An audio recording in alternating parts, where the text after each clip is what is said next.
most part, in this class, we're going to stick to this arrow right here. So this arrow is telling us that we're going to be going from reactants to products. We're letting you know that the things on the left are going to come together and somehow react to make the things on the right, or we're telling you that the single thing on the left is going to decompose and make the pile of stuff you see on the right. So the other thing that we include in our reaction equation, and this is what keeps everything nice and easy so that we're not having to write paragraphs of information all over the page, keeps everything nice and tidy. It's also sort of like when you're reading the ingredients, you know, to make a cake or a pizza or whatever, and they're telling you that you need garlic, but they want it to be, you know, freshly minced instead of dry and, you know, ground or whatever.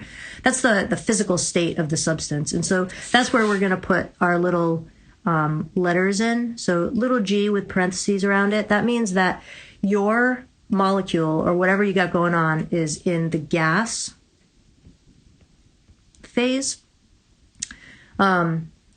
Like steam, right? Or, you know, vapors of, you know, hydrogen chloride or whatever.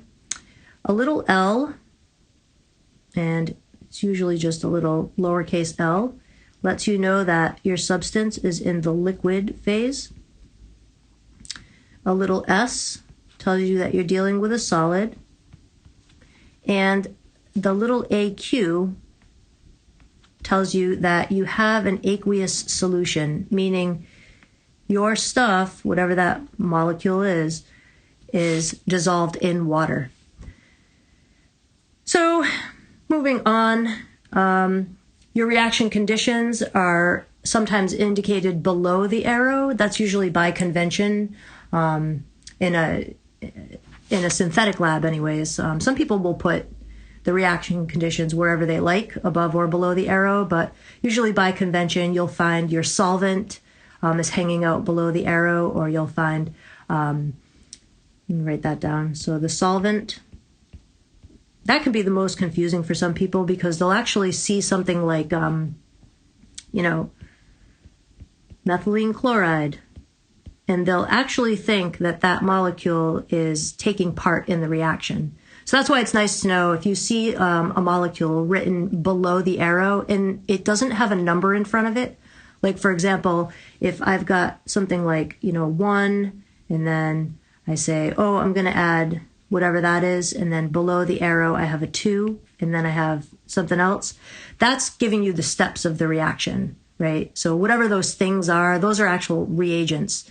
We'll take just a single reactant and put it on the left-hand side. And then above and below the arrow, if there are multiple steps, in order to save space and not have to write, you know, 5 different reaction equations, we'll say we're going to start at the very beginning with A, and then 1, 2, 3, 4, 5 steps are going to happen to A, and then B's on the other side. So we like to keep things nice and neat.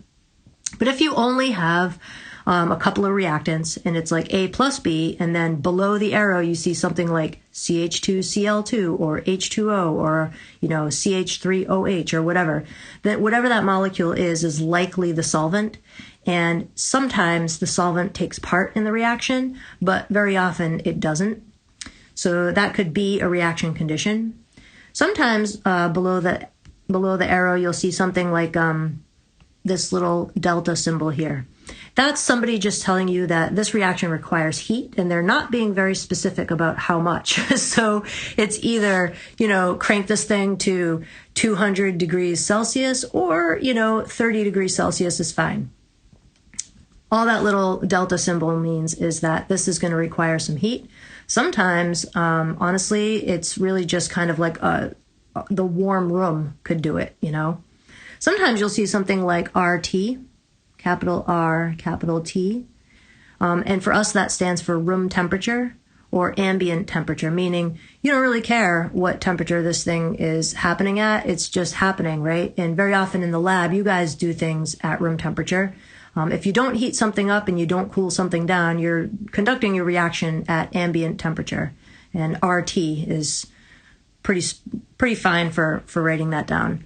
If it's very specifically 25 degrees Celsius, then you have to tell somebody that. What else could you see? Well, you could see something interesting like this. You could see something like that below the arrow, that means that somebody has introduced some sound waves to your reaction mixture.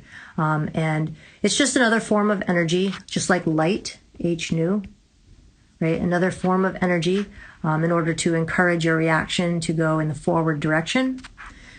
Let's see, something else. You could be given a pressure. So very often when we're doing gas phase reactions, the pressure is pretty crucial. And somebody will tell you this was done at 2 atmospheres. This was done at 12 atmospheres. This was done at, 0.4 atmospheres or whatever. Or they'll give you something like this was done at, 738 millimeters of mercury, whatever it is. It's just a type of reaction condition. Let's think. I think we've got a pretty good sample there for at least the stuff that we're going to have to worry about in this class. Let's move on to the size or the scale of the reaction. So for us in chemistry, we're using mole ratios. So for example, when you're making a cake and you need 2 cups of flour and 1 cup of sugar, you've got a 2-to-1 ratio of flour to sugar. If we're going to react A plus B to get C and we need 2 moles of A, we'll put a big 2 in front of the A. If we need 3 moles of B, we'll put a 3 in front of the B.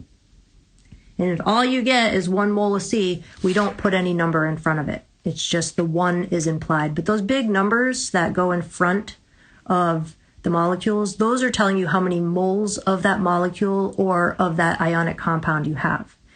The little subscripts that are in the molecular formula, those are telling you how many moles of each atom you have. So for example, if I have 2H2O, what this means is I have 4 moles.